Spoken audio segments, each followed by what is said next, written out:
बातमीपत्राच्या सुरुवातीलाच एक मोठी बातमी ती म्हणजे मातोश्रीवर रात्री उशिरा एक गुप्त बैठक पार पडल्याची माहिती आहे। उद्धव ठाकरे, शरद पवार आणि संजय राऊतांच्या उपस्थितीत ही बैठक पार पडली आहे। महाराष्ट्रात राजकीय भूकंप होण्याची शक्यता आता यामुळे व्यक्त केली जाते।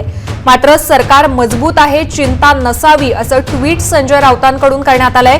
कोरोनाच्या संकटात राजकीय घडामोडींना वेग आल्याचं पाहायला मिळतंय। राज्य कोरोना संदर्भात अपयशी होण्याचा ठपका केंद्र सरकार ठेवू शकतं का? भीषण परिस्थितीत केंद्र सरकारकडून काही राजकीय हालचाली होतात का, याकडेच आता सर्वांचं लक्ष लागलेलं आहे।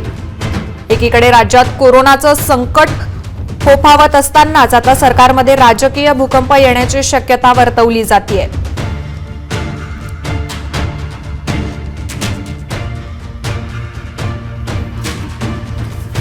अधिक माहितीसाठी आमचे प्रतिनिधी उमेश करंजकर हे आपल्याबरोबर फोन लाईन वरून जोडल्या गेलेले आहेत। उमेश, या भेटीगाठीचा सिलसिला आणि मातोश्रीची बैठक कसा अर्थ काढायचा, याचा काय नेमकं शिस्त आहे? राज्यावर किंवा देशावरतीच एक मोठं संकट कोरोना नावाचं आहे आणि असं असताना त्याचा सगळ्यात मोठा प्रभाव जर कुठे पडला असेल तो महाराष्ट्रावर पडलेला आहे। कारण महाराष्ट्रात आणि मुंबईमध्ये ज्या प्रकारे कोरोनाचे रुग्ण मोठ्या प्रमाणात गेल्या काही दिवसापासून आढळत आहेत, त्यावर विरोधकांनी राज्य सरकारवर मोठ्या प्रमाणात ताशेरे ओढायला काही दिवसाच्या आधीपासूनच सुरू केलेले। कारण राज्य सरकार हे पूर्णपणे अपयशी ठरलेलं आहे।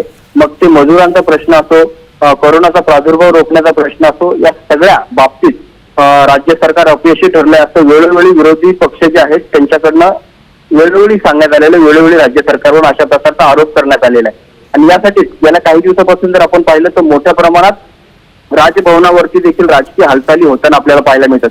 कारण हे सगळे प्रश्न घेऊन विरोधक जे आहेत ते वेळोवेळी राज्यपालांकडे जातात आणि राज्य सरकार कशा प्रकारे अपयशी आहे, राज्य सरकार हा जो कोरोनाचा प्रश्न आहे तो कशा प्रकारे हाताळण्यात अपयशी ठरलेले हे सांगण्याचा प्रयत्न राज्यपालांना केला जातोय। आणि यानंतर जर कालच्या सगळ्या घडामोडी पाहिल्या आपण तर काल भाजपचे खासदार नारायण राणे हे देखील राज्यपालांची भेट घ्यायला गेले आणि तिथे देखील त्यांनी ज्यावेळेस भेट घेऊन बाहेर आले त्यावेळेस त्यांनी प्रसार माध्यमांशी बातचीत केली आणि त्यामध्ये त्यांनी स्पष्ट सांगितलं की राज्यपालांकडे मी अशा प्रकारची मागणी केली की राज्यात लवकरात लवकर राष्ट्रपती राजवट लागावी। कारण राज्य सरकार कोणत्याच प्रकारे हा प्रश्न जो आहे कोरोनाचा तो सांभाळण्यात किंवा त्याचा तो हाताळण्यात पूर्णपणे अपयशी ठरलेले या कोरोनाचा प्रादुर्भाव जो आहे तो मोठ्या प्रमाणे राज्यामध्ये होतोय आणि असं होत असताना कुठेच रुग्णांची संख्या कमी होताना दिसत नाही आणि म्हणूनच राज्य सरकार हा प्रश्न सांभाळण्यास पूर्णपणे असमर्थ आहे आणि म्हणून राज्य सरकार बरखास्त करून लवकरात लवकर केंद्राने काहीतरी पावलं उचलावी अशा प्रकारची मागणी नारायण राणे यांनी केली। त्यानंतर हे राजकीय भूकंप जो आहे तो आपल्या महाराष्ट्रात होताना आपल्याला पाहायला मिळतो। याआधी जर आपण पाहिलं तर शरद पवार, प्रफुल्ल पटेल हे देखील राज्यपालांची भेट घ्यायला गेले होते आणि अनेक नेते राज्यपालांची भेट घेतात। अशा परिस्थितीत ज्यावेळेस संपूर्ण राज्य जे आहे ते कोरोनाने व्यापलेलं आहे। नक्कीच उमेश, आपण आपल्याकडून याबाबतची सविस्तर माहिती घेणारच आहोत। मात्र राजकीय विश्लेषक केशव साठे हे आपल्याबरोबर फोन लाईन वरून जोडल्या गेलेले आहेत। सर, राजभवनाकडे सर्वच पक्षांच्या नेत्यांच्या वाऱ्या वाढलेल्या आहे। हा भेटीगाठीचा सिलसिला आणि मातोश्रीवरची पार पडलेली बैठक यावरून महाविकास आघाडीत सर्व काही अलबेल आहे असं म्हणता येणार आहे का? नाही, तुम्ही म्हणता ते बरोबर आहे की जी राज्यपाल महोदयांना भेटण्याची जी भूमिका चालली आहे अगदी शरद पवार साहेबांपासून ते नारायण राणे, प्रफुल्ल पटेल, त्यावरून काहीतरी शिस्त आहे नक्की। मुद्दा असा आहे की 2-3 गोष्टी या भारतीय जनता पक्षाच्या बाजूच्या आहेत। त्या पहिली गोष्ट म्हणजे महाराष्ट्रामध्ये आज 50,000 पेक्षा जास्त कोरोनाबाधित रुग्ण आहेत आणि जास्तीत जास्त रुग्ण मुंबई, पुणे आणि औरंगाबाद अशा भागात आहेत।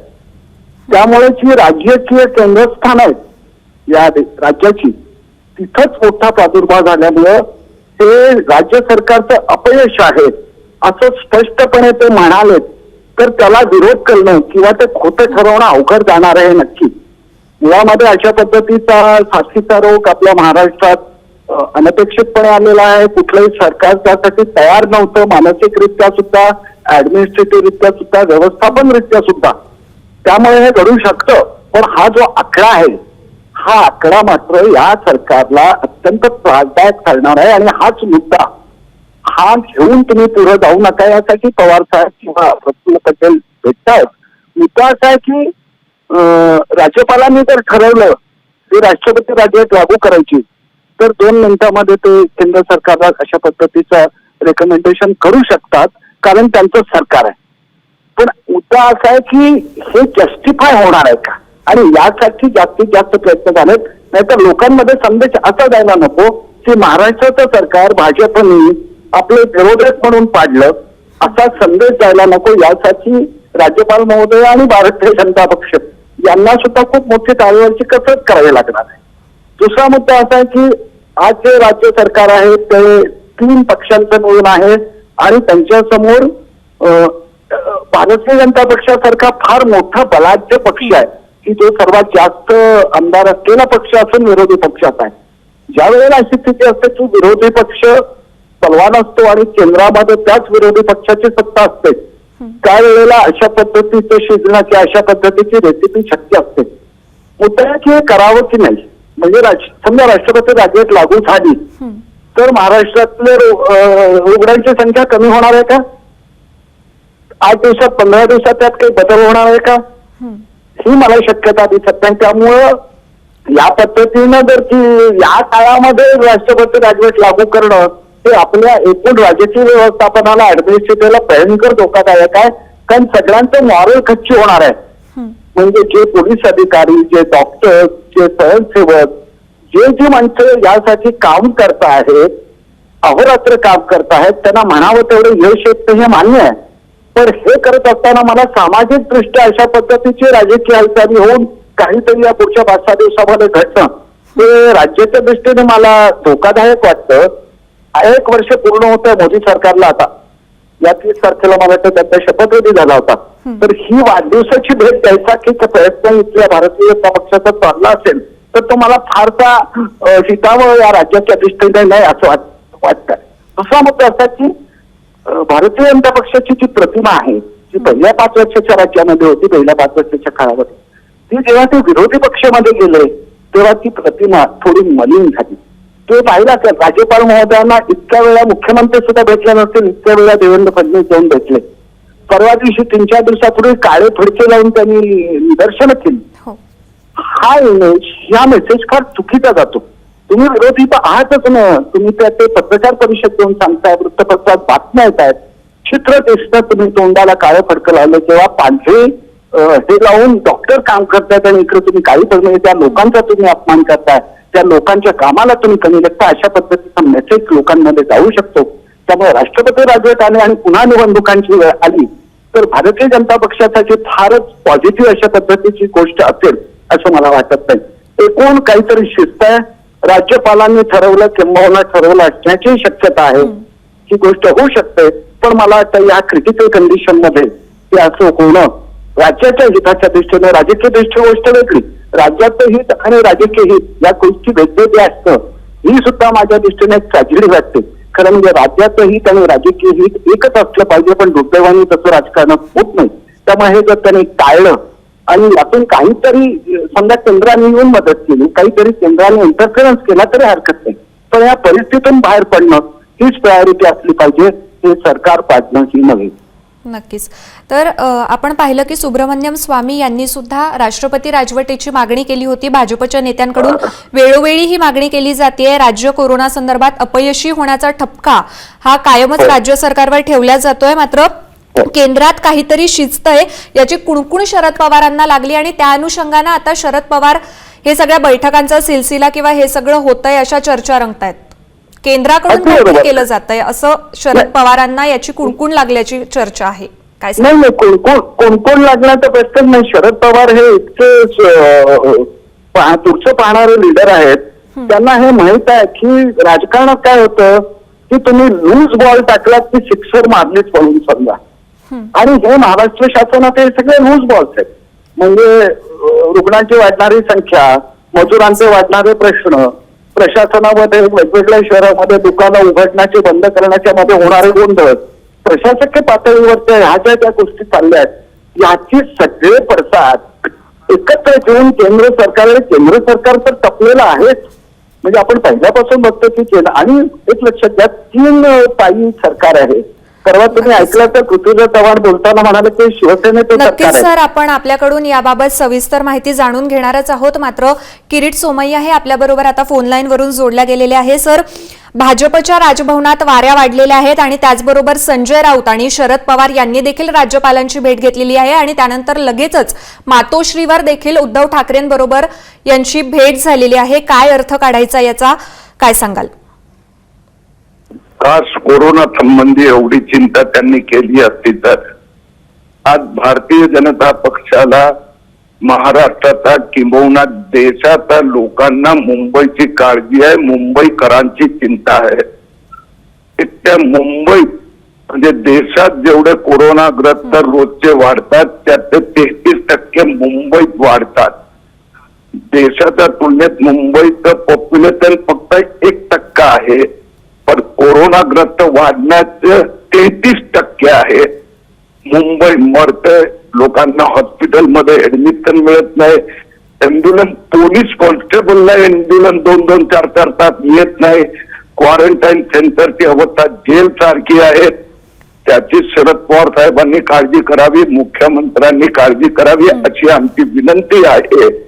भारतीय जनता पक्ष आता सत्तेत नाही, जनतेची सेवा करण्यासाठी कटिबद्ध आहे. आता ही गोष्ट वेगळी आहे की ही जी तिघाडी सरकार आहे त्यांच्या कारभारामुळे टोटल तंत्रच कोलॅप्स झालेलं आहे. मुंबईत आता मुंबईची मृत्यूघंटा या तिघांनी मिळून वाजवायची सुरुवात केली आहे. आता लक्ष डायव्हर्ट करण्यासाठी दर 2-4 दिवसांनी हे कुठलं तरी मीडिया इव्हेंट घडवतात. आपण बघितलं परवा फेसबुकला रेल्वे संबंधी मीडिया इव्हेंटची सुरुवात मुख्यमंत्र्यांनी केली आणि मग ते प्री डिरेक्टेड म्हणजे स्क्रिप्ट लिहिलेली असते तसा संजय राऊत चुकून पडलं. शिवसेनेचे खासदार ट्रेना मोदा, पॅसेंजर मोदा, हे काय लावलंय हो. आता राज्यभवनाला एक इव्हेंट बनवलं, आता 2-4 दिवस हे चालवणार. म्हणजे तो पोलीस कॉन्स्टेबल रस्त्यावरती महिला तडपते, लोक रस्त्यावर मरतायत, तिथून लक्ष डायव्हर्ट करण्यासाठी आहे. हो, मात्र भाजपकडून सुद्धा कायम ही मागणी होतीये की राष्ट्रपती राजवट लागू व्हावी.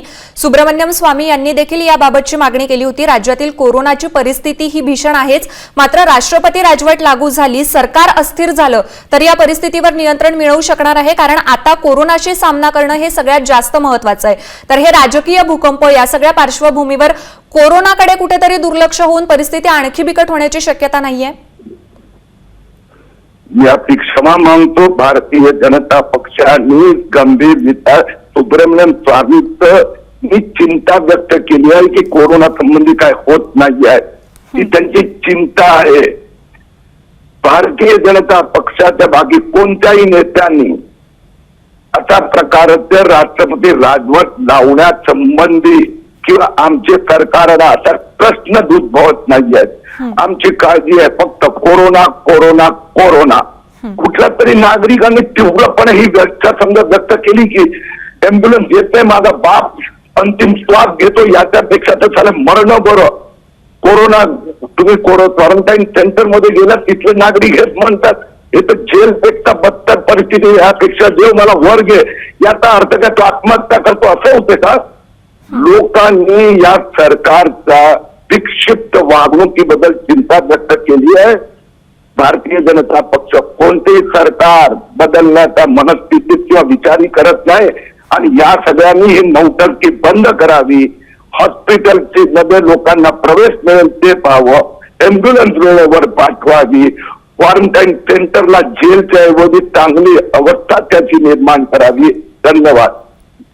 नक्कीच, धन्यवाद आपण दिलेल्या या सविस्तर माहितीसाठी. कोरोनाच्या संकटात राजकीय घडामोडींना वेग आल्याचं पाहायला मिळत आहे. राज्यपालांकडे सर्वच पक्षीय नेत्यांच्या वाऱ्या देखील वाढल्या आहेत. तर मातोश्रीवर शरद पवार, संजय राऊत आणि उद्धव ठाकरे यांची एक महत्त्वाची बैठक झाली आहे. शरद पवारांनी राज्यपालांची भेट घेतली आणि त्यानंतर मातोश्रीवर ही भेट झालेली आहे. आमचे प्रतिनिधी उमेश करंजकर हे आपल्याबरोबर आहे. उमेश, आपण किरीट सोमय्याला आता ऐकलं, मात्र यात आणखी एक मुद्दा महत्त्वाचा ठरतोय, तो म्हणजे सर्वच पक्षीय नेते राज्यपालांकडे जात आहेत. शिवसेना, राष्ट्रवादी, भाजप राज्यपालांकडे वाऱ्या वाढल्या आहेत. मात्र या सगळ्या घडामोडींमध्ये काँग्रेस कुठेही दिसत नाहीये आणि त्यातच पृथ्वीराज चव्हाणांचं वक्तव्य असं आहे की हे सरकार शिवसेनेचं आहे, आमचं नाही. यामुळे आता काँग्रेस काढता पाय घेत आहे का, काँग्रेस या सगळ्यापासून अलिप्त राहत आहे का, असा सुद्धा मुद्दा आहे. काय सांगाल? नक्कीच जर आपण पाहिलं पृथ्वीराज चव्हाणच्या वक्तव्यानंतर नेमकं महाविकास आघाडीमध्ये काय चाललंय हा देखील प्रश्न जो आहे तो राजकीय वर्तुळात नक्कीच चर्चेला जातोय. मात्र ज्या प्रकारे स्वतः मुख्यमंत्री असतील किंवा इतर आरोग्यमंत्री असतील हे ज्याप्रमाणे या सगळ्या प्रश्नावरती लक्ष घालतायत त्यानुसार जर पाहिलं तर एकूणच सर्व राज्य सरकार जे आहे ते या संकटापासून कसं मुक्त व्हायला पाहिजे, यातून कसा आपला बचाव झाला पाहिजे यासाठी काम करताना दिसते. मात्र राजकीय हेवे दावे नक्कीच कुठे ना कुठेतरी होताना दिसत आहेत. मग ते पृथ्वीराज चव्हाण असतील, संजय राऊत असतील, यांच्यामध्ये टीका टिप्पणी जी आहे ती नक्कीच चालू आहे. त्यामुळे नेमकं महाविकास आघाडीमध्ये सध्या काय सुरू आहे याचा देखील हा प्रश्न देखील जो आहे तो सामान्यांच्या मनात पडलेला आहे. मात्र सामान्यांच्या समोर आता सध्या सगळ्यात महत्वाचा जर कुठला प्रश्न असेल तर तो कोरोना संदर्भाचा प्रादुर्भाव वाढतोय, हा त्यांच्या मनामधली जी वाढती भीती आहे ती सगळ्यात मोठी आहे. हा कोरोना ज्यावेळेस आटोक्यात येईल त्यानंतर नेमकं ज्यावेळेस परिस्थिती सर्वसामान्य होण्यासाठी सुरुवात होईल त्यानंतर रोजगाराचा जो सगळ्यात मोठा प्रश्न निर्माण होईल त्याचा काय होणार आहे, हे सगळे जे मोठे प्रश्न आहेत ते सामान्यांच्या मनामध्ये आहेत. मात्र असं सगळं होत असताना जिथे ज्या प्रकारे हे राजकीय वातावरण तापलेलं आहे, राजकीय हेवे दावे तापलेले आहेत आणि जो आरोप प्रत्यारोप राजकीय केला जातोय त्यामुळे जनतेच्या मनात कुठे ना कुठे नक्कीच संशयाची सूज आहे ती उठताना दिसते. करुणा, नक्कीच. तर अमित शहा आणि एकंदरीतच केंद्राकडून काहीतरी शिजवल्या जात आहे असं देखील सांगितलं जात आहे. म्हणजे भाजप नेत्यांच्या राजभवनातल्या चक्रा असो किंवा आंदोलन असो, भाजपचं केंद्राकडून हे सगळं सांगण्यात येत आहे आणि सरकार महाराष्ट्रातलं अस्थिर करण्यासाठी, सरकार पाडण्यासाठी केंद्राकडून या सगळ्या हालचाली केल्या जात आहेत असं सांगितलं जात आहे. करुणा, जर आपण पाहिलं तर या आपल्या महाराष्ट्र राज्याचे विरोधी पक्ष नेते देवेंद्र फडणवीस आहेत आणि देवेंद्र फडणवीस हे केंद्राचे अत्यंत जवळचे निकटवर्ती मानले जातात. म्हणून महाराष्ट्रात जे काही पावलं उचलली जातात किंवा महाराष्ट्रात जे काही राजकारण शिस्त त्याचा सर्वच्या सर्व खबर जी आहे ती केंद्रापर्यंत पोहोचवली जात असणार यात ते मात्र शंका नाही. कारण जे काही विरोधकांकडनं ज्या काही पावलं उचलली जात आहेत आणि जो काही आरोप प्रत्यारोप राज्य सरकारवर केला जातोय ते सर्वच्या सर्व माहिती अमित शहा असतील किंवा मग स्वतः पंतप्रधान नरेंद्र मोदी असतील यांच्याकडे सगळ्या परिस्थितीची माहिती जी आहे ती नक्कीच पोहोचवली जात असणार आणि तिथून नेमके त्यांना काही आदेश दिले जातात का याबद्दल अजून तरी काही स्पष्टता नाहीये. मात्र विरोधक ज्या प्रकारे वागते किंवा विरोधक ज्याप्रमाणे आता आरोप प्रत्यारोप करते त्यानुसार राजकीय भूकंप होईल का याकडे आता सगळ्यांचं लक्ष लागलंय. मात्र राजभवनाचा या सगळ्या पाठीमागून कुठे ना कुठे उपयोग केला जातोय का हा देखील प्रश्न जो आहे तो सर्वसामान्यांच्या मनात आहे. त्यामुळे हे सरकार कुठेतरी अस्थिर होईल का याची भीती देखील आता महाविकास आघाडीला होती आणि म्हणूनच अशा प्रकारच्या बैठका ज्या आहेत त्या आता सुरू झालेल्या आहेत. नक्कीच ही पहिली बैठक होती शरद पवार आणि उद्धव ठाकरे यांच्यामध्ये. मात्र जर अशीच परिस्थिती राहिली तर अशा प्रकारच्या बैठका या महाविकास आघाडीच्या मोठ्या नेत्यांमध्ये वेळोवेळी होत राहील. मग या महाविकास आघाडीच्या नेत्यांना जे काही आपले राजकीय हेवे द्यावे आहेत, जसं आता आपण म्हणालो की पृथ्वीराज चव्हाण यांनी जे काही वक्तव्य केलं होतं हे सगळे वक्तव्य किंवा हे सगळे हेवे दावे त्यांना बाजूला ठेवून एकत्र बसावं लागेल आणि त्यानंतरच भाजपाचा मुकाबला आणि कोरोनाचा मुकाबला त्यांना करता येणार आहे. बरोबर, नक्कीच उमेश. तर या सर्वच राजकीय घडामोडींचे अपडेट्स आपण वेळोवेळी घेणारच आहोत. तुर्तास धन्यवाद आपण दिलेल्या या सविस्तर माहितीसाठी.